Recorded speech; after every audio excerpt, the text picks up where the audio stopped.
So while planning a road trip is probably a lot of fun, because you got to figure out where you're going to stop and do all those sorts of fun things. But there are a few basics that we probably want to go over before you get started. And number one is technology. We just recently took a trip from Texas to Arizona, to the far part of Arizona. So obviously we needed to stop at a hotel somewhere. Now you can do this a couple of ways. You can break your trip up and make all your stops and figure them out and book your hotels ahead of time. Or like what I like to do is go ahead and drive until we get to the point where we're getting tired, and then go ahead and make the reservation online. Now, why would I want to make the reservation online? Number one, I'm going to save some money. Yeah, I mean, sometimes it's not much, but sometimes it's pretty substantial. And number two, I can get a lay of the land, look at the town, and, get an idea of what the hotels are like in that area.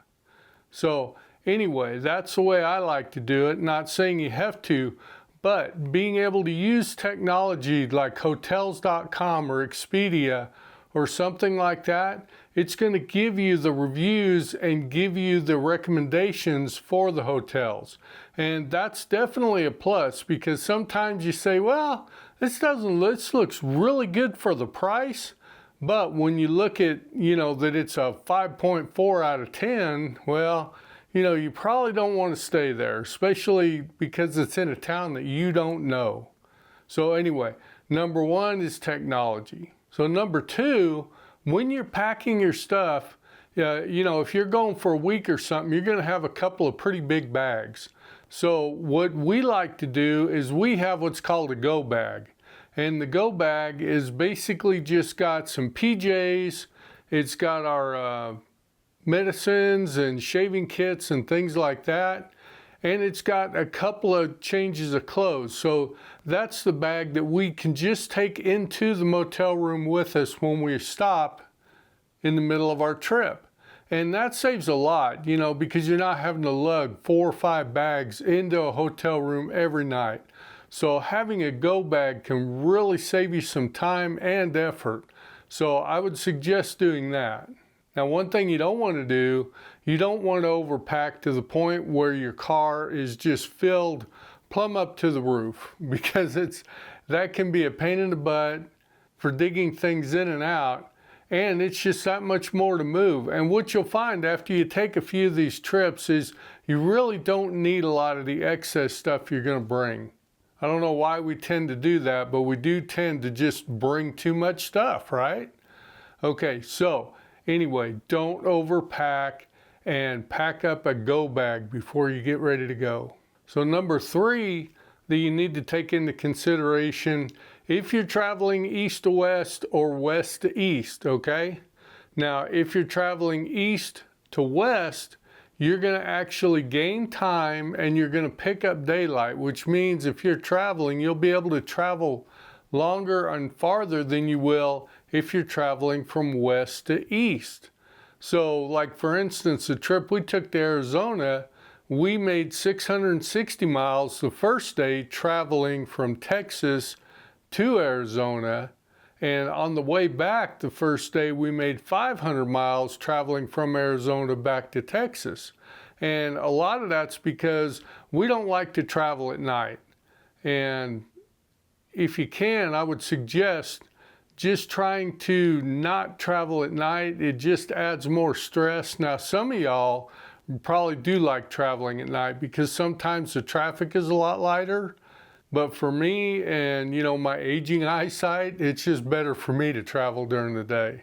The other issue you can run into with traveling at night is when you got to stop for gas or for food, you're not quite as protected in those areas as you are during the daylight. And there may be limitations to getting hotel rooms, to finding food.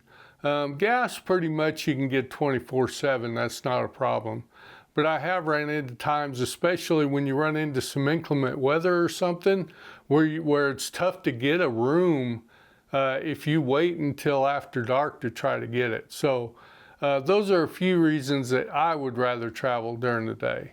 All right, so like I touched on earlier, you know, when you go on the apps to get a hotel room while you're on the road, or even if you plan it out day by day and you do it at home, you need to look at the amenities of the hotels, because those lower priced hotels, a lot of them may not come with a refrigerator, a microwave, you know, and some of the other things that really kind of make the trip a little easier on you. I know if you drink coffee and you like to take your milk or creamer and you need to keep them refrigerated and you got to take them out and go from your cooler in your car and you got to take them up to a refrigerator, or you got to drag the cooler up with you, which can be a pain in the butt.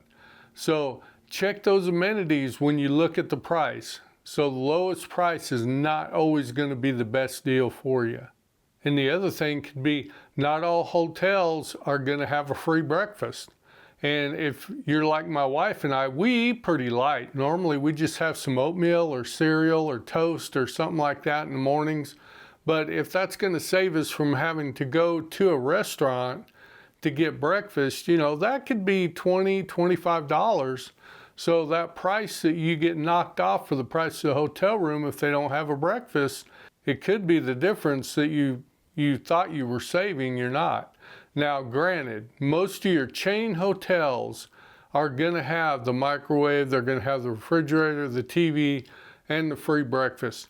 I fully understand that. But when you get on those sites, some of the smaller towns and whatnot are going to have, you know, hotels that are not really very desirable. Anyway, take a look at that and read the reviews.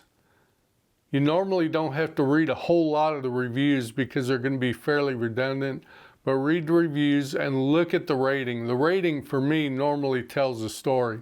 And what I'll do is I'll look at the hotels in that area and look for the best rating at the most reasonable price. And normally I don't pick the lowest price.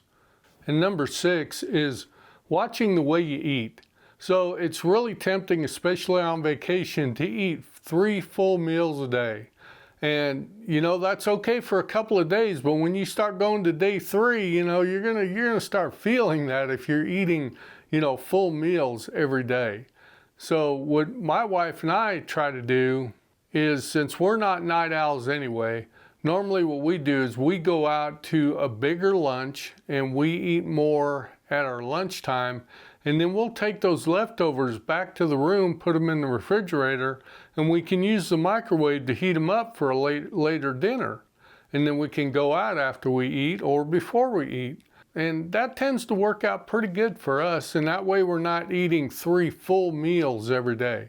Because it is tempting to do that, but you're going to start getting bloated after a couple of days. So try either eating lighter or eating, you know, like I say, splitting your meals up into two sessions. So sometimes that's pretty hard at a restaurant to eat light, but you could eat a salad for lunch, you know, and then go ahead and eat a full dinner.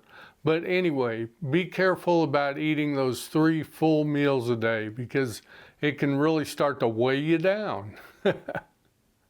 So, hey, happy travels to y'all. I hope you enjoyed the video. And if you did, please go down and hit that like button and watch this video next.